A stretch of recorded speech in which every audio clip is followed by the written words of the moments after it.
Hello, my name is Delia. I'm 29 years old. Growing up in a small town in Ohio, my family was all I had. It was just my mom, my sister Hannah, and me. My dad died when I was 12. I still remember the day he passed away. It felt like a piece of my heart was ripped out. After that, everything changed. My mom, Harriet, had to work 2 jobs to make ends meet. She was always tired and stressed. She would come home late, cook dinner, and then collapse on the couch. I felt sorry for her, so I tried to help out as much as I could. I did the dishes, cleaned the house, and helped Hannah with her homework. But no matter how much I did, it was never enough for Mom. Mom relied on me a lot. She would always say I was the strong one and that she needed me to take care of things. It felt good to be trusted, but it also felt like a heavy weight on my shoulders. I didn't have time to play with friends or just be a kid. Hannah, my younger sister, was different. She was 4 years younger than me and the favorite child. Mom would do anything for her. Hannah got new clothes, toys, and all the attention. I was jealous, but I tried to push those feelings away.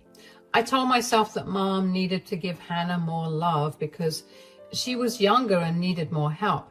But deep down, it hurt. Hannah didn't make things easier. She always got what she wanted, and she knew it. She would throw tantrums if things didn't go her way, and Mom would give in every time. I felt invisible, like I didn't matter. And when I got good grades, Mom would just nod and say, "Good job." But when Hannah got a C on her test, Mom would hug her and say it was okay, and they would work on it together.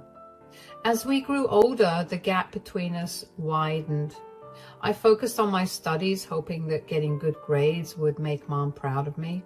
I got a scholarship to a university in New York City. All my hard work had finally paid off and I was over the moon. This was my ticket out. I wanted to escape the constant pressure and the feeling of being second best. I wanted to find myself and live my own life. I couldn't wait to tell Mom and Hannah, but when I did, Mom didn't react like I expected. She was quiet at first, but then she got really upset. "Mom, guess what? I got a scholarship to a university in New York City. All my hard work finally paid off. I'm so excited." "Why do you want to go so far away? What about your family here?" "Mom, this is a great opportunity for me. I've always dreamed of going to college in New York. It's one of the best schools, and I worked so hard to get this scholarship." "You're just going to leave us after everything we've been through? What about Hannah? What about me? We need you here." "I'm not trying to abandon you. I just want to go to school and get a good education. It's not like I'm leaving forever. I'll come back and visit." "Visit? That's not enough. We need you here every day. You know how hard things are. I can't believe you would even think about leaving us." "I can still help from New York. I'll send money and I'll call every day, but I need to do this for myself. I want to build a future and make something of myself." "We sacrificed so much for you. I worked 2 jobs to put food on the table and keep a roof over our heads, and now you just want to leave us behind." "I know, Mom. I'm grateful for everything you've done. But this scholarship is a chance for me to achieve my dreams. I can't just let it go." "Dreams? What about our reality here? Your sister needs you. I need you. You can't just run off to New York and pretend like everything is fine here." "I'm not running away, Mom. I'm trying to make a better life for all of us. If I get a good job after college, I can help more, but I need to take this step." "I don't understand you. You're being selfish. You only care about yourself. What about Hannah? She looks up to you. What kind of example are you setting?" "I'm setting an example that it's okay to follow your dreams even if it's hard. I want Hannah to know that she can do anything she sets her mind to. I love you both, but I can't stay here forever." Fine, do what you want, but don't expect us to be happy about it. You're leaving us when we need you the most. I'm not trying to hurt you, Mom. I just want a chance to live my life. Please try to understand. I don't want to talk about this anymore. Do what you want, Delia. But don't forget who you're leaving behind. I'll never forget, but I have to go. I hope someday you'll understand why. We'll see. That conversation stung. I hated how my mother only saw me moving away as me abandoning the family instead of me going out to not only be myself, but to also help my family out better. I mean, my mom herself has a degree, so I couldn't wrap my head around why she was not happy for me to move out and go to college. Did she want me to follow in her footsteps and struggle? After talking to a lot of my friends, a few of my teachers, and even my school's guidance counselor, I decided to not think about how my mother felt and just move to New York. When it came time to move, neither my mother nor Hannah bid me goodbye. They stayed locked up in their rooms. I was hurting so bad, but I still let it go. Moving to New York felt like a dream come true and a big adventure. I had always lived in our small town in Ohio where everyone knew everyone. In New York, everything was different. The city was huge and bustling with people from all over the world. I missed home, but I also felt free in a way I had never felt before. I didn't have to take care of anyone but myself. I could explore new places, meet new people, and study what I loved without feeling like I was letting anyone down.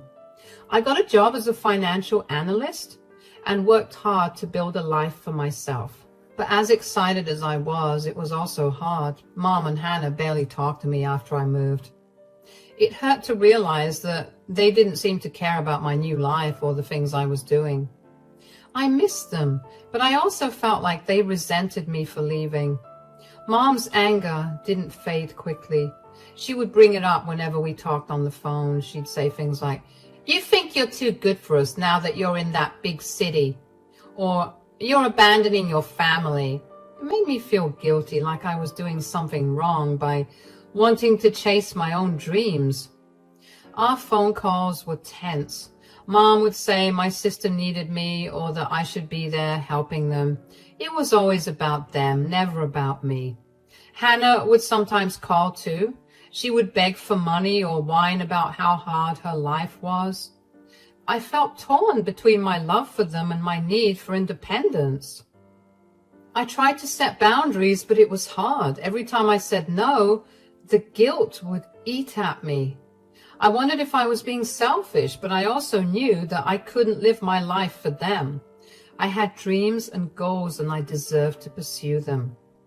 Despite all of this, being in New York was a turning point for me. I learned to stand on my own 2 feet. I got a job and started making friends who supported me.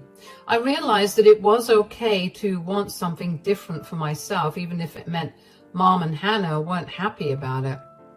In New York, I slowly started to heal. I made friends who supported me and understood my struggles.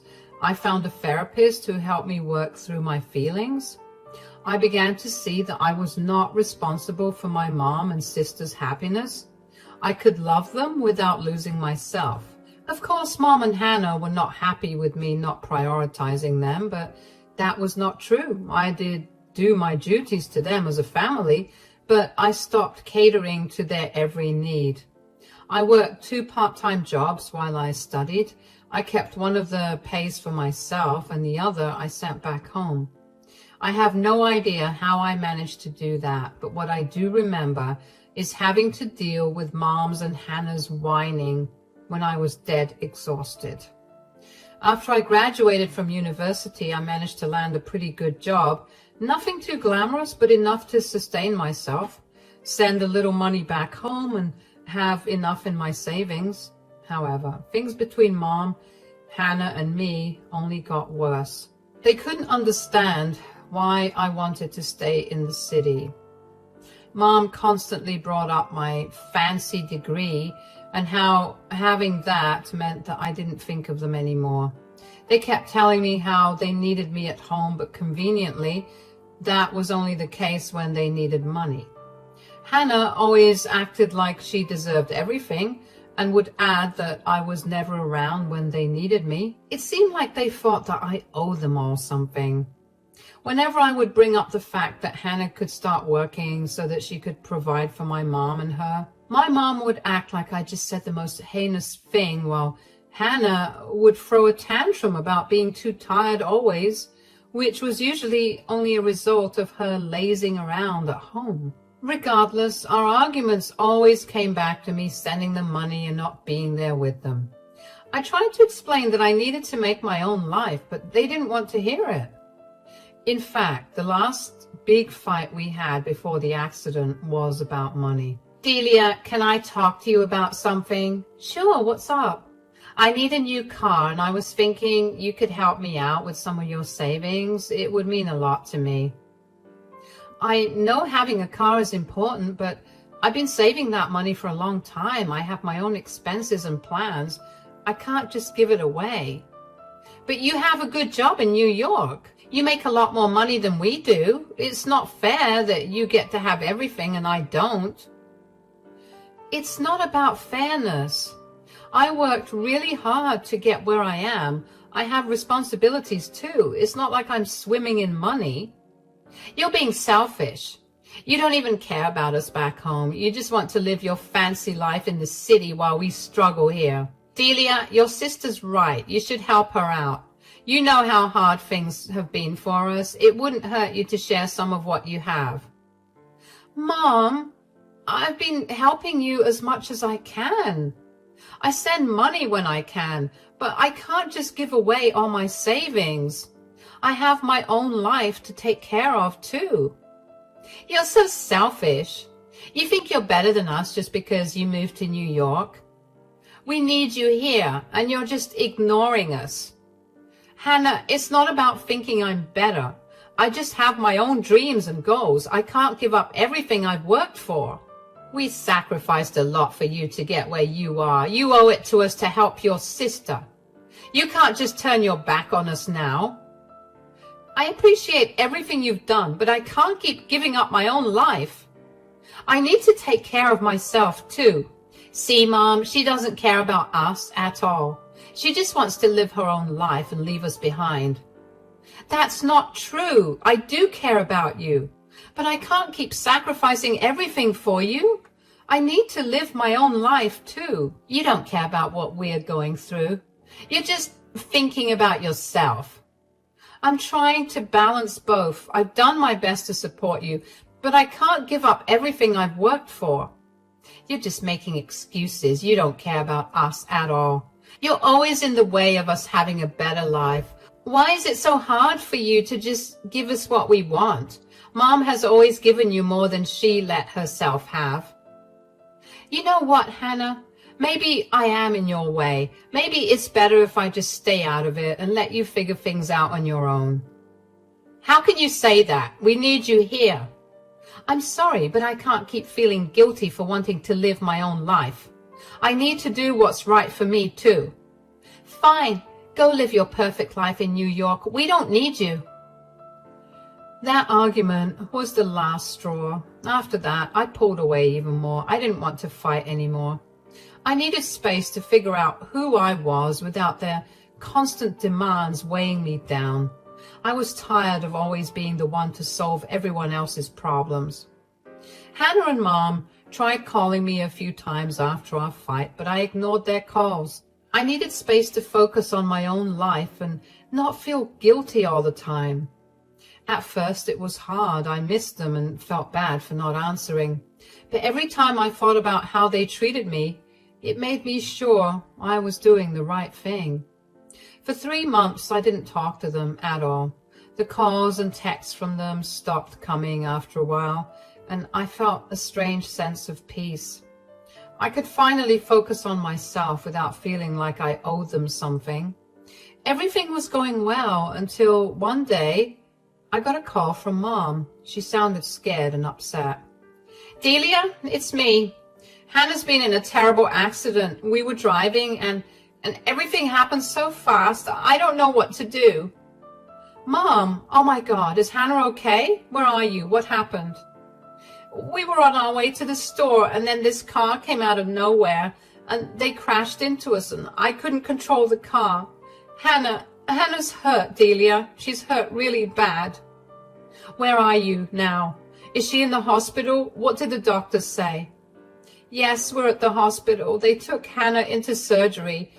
They say that she has some serious injuries. Something about her spine. I can't believe this is happening. I'm coming home right now. I'll catch the next flight out. Please keep me updated on Hannah's condition. Is there anything else I can do?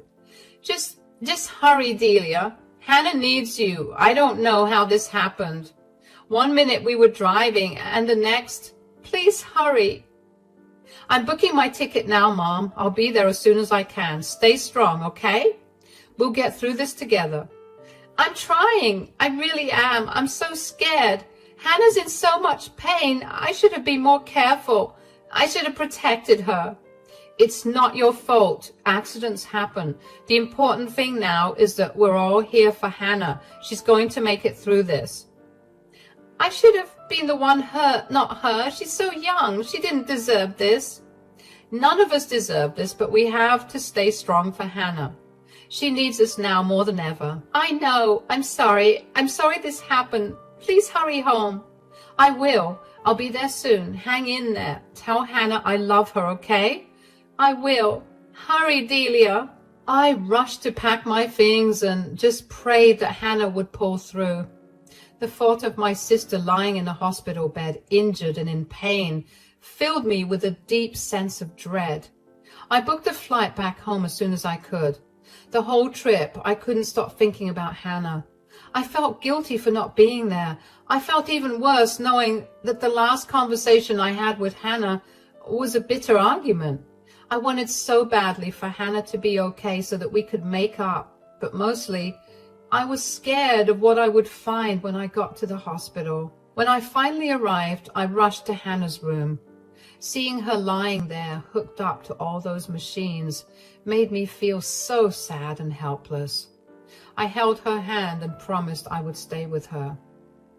The doctor said Hannah had damaged her spine. They said she might never walk again.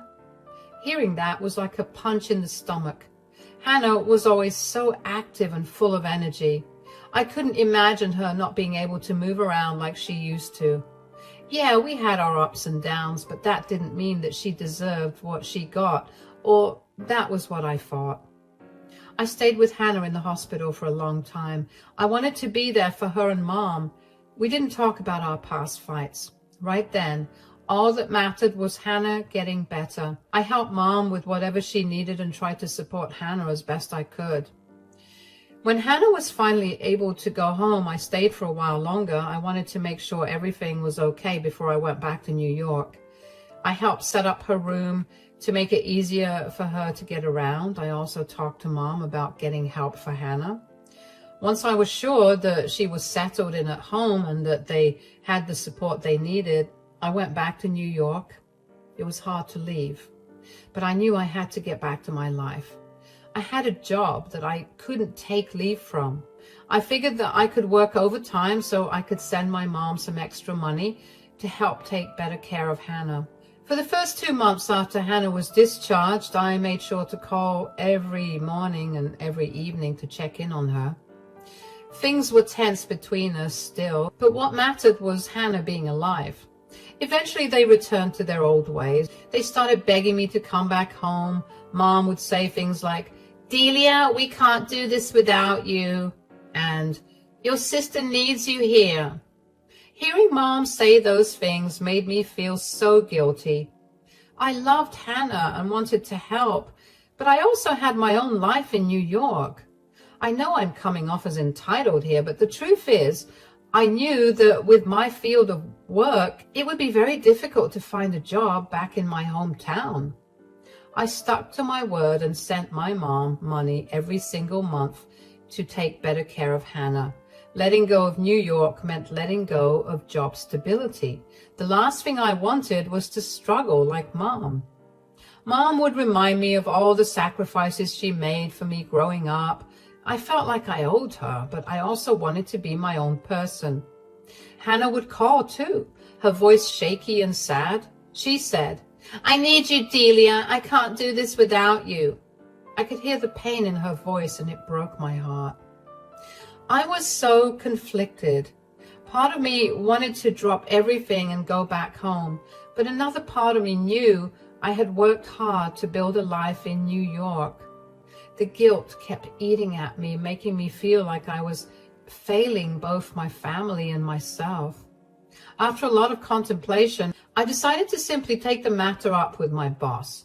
Thankfully, he was very understanding and told me that I could work from home for however long I needed. I rushed back home to help my mom and Hannah, and my mind finally felt at ease. One day, I helped Mom clean out the car. It had been a few months since Hannah's accident, and things were still tough.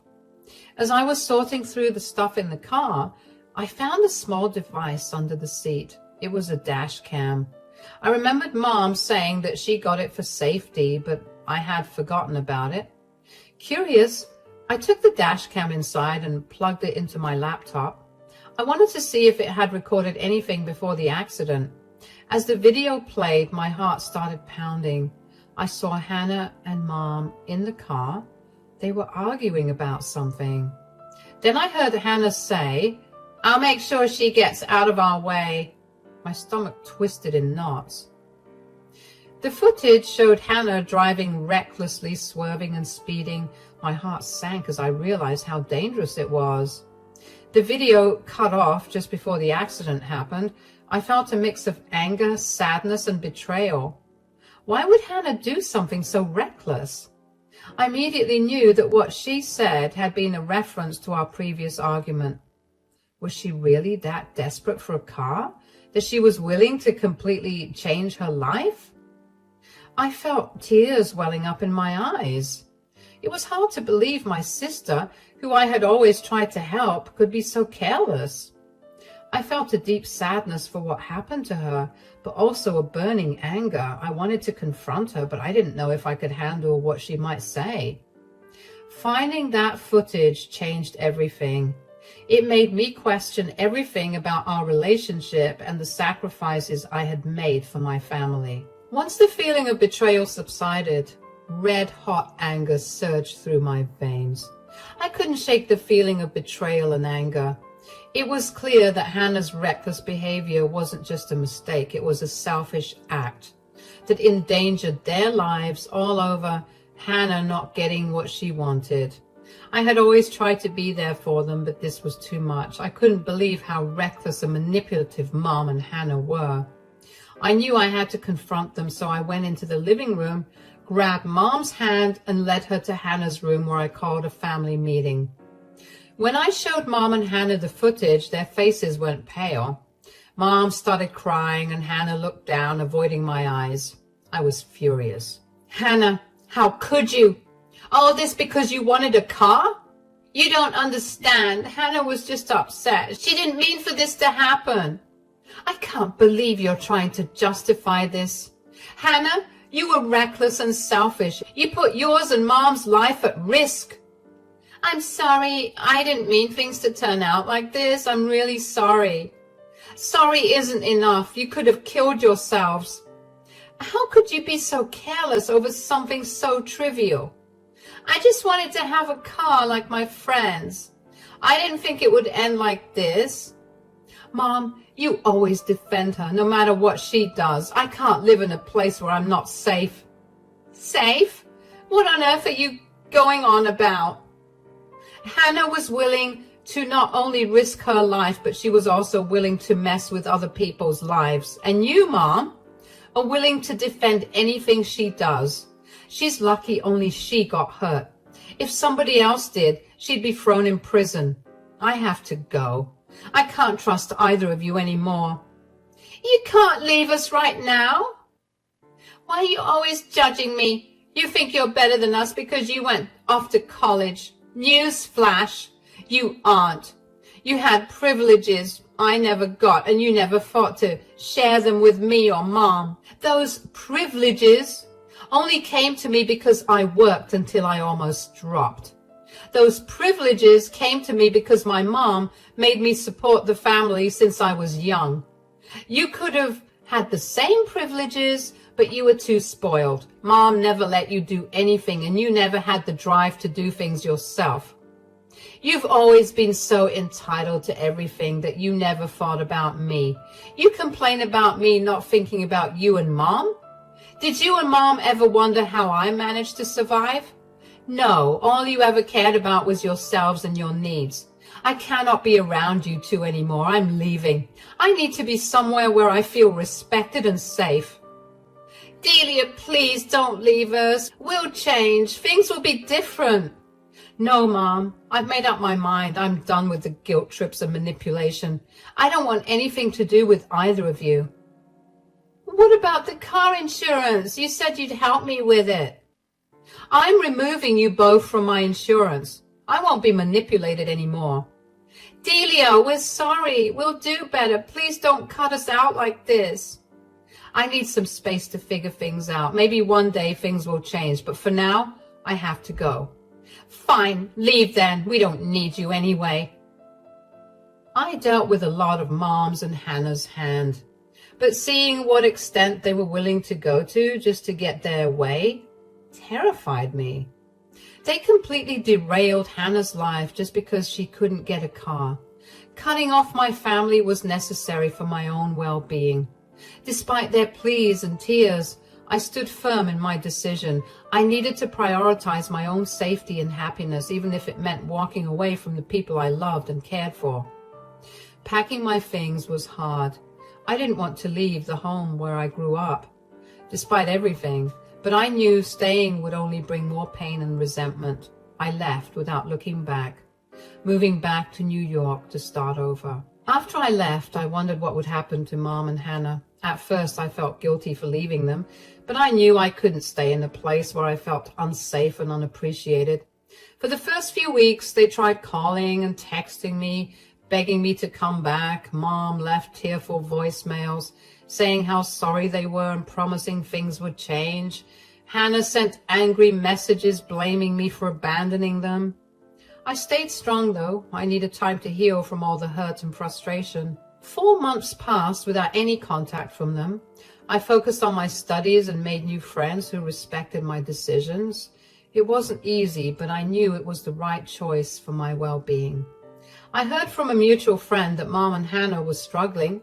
Without my help, they had to figure things out on their own. Mom was upset and kept asking about me to anyone who would listen. Hannah, on the other hand, seemed to be facing consequences for her reckless behavior. It saddened me to hear about their struggles, but I couldn't go back to the way things were. Over time, I started to feel more at peace with my decision. I knew I couldn't change them, but I could change how I let them affect me. I hoped that someday they would understand why I had to leave, and maybe, just maybe, I could rebuild our relationship in a healthier way. I focused on my job and tried to rebuild my life. I leaned on friends who supported me and started therapy to work through my feelings of betrayal and abandonment. It was a slow process, but each day I felt stronger and more confident in my decision. Months passed before I heard from Mom again. She called, tearful, apologetic. She said Hannah was struggling with guilt, but I couldn't bring myself to forgive them yet. The wounds were too fresh and the pain too raw. Maybe one day I'll be ready to forgive and rebuild our relationship. But for now, I'm focusing on healing and moving forward, one step at a time.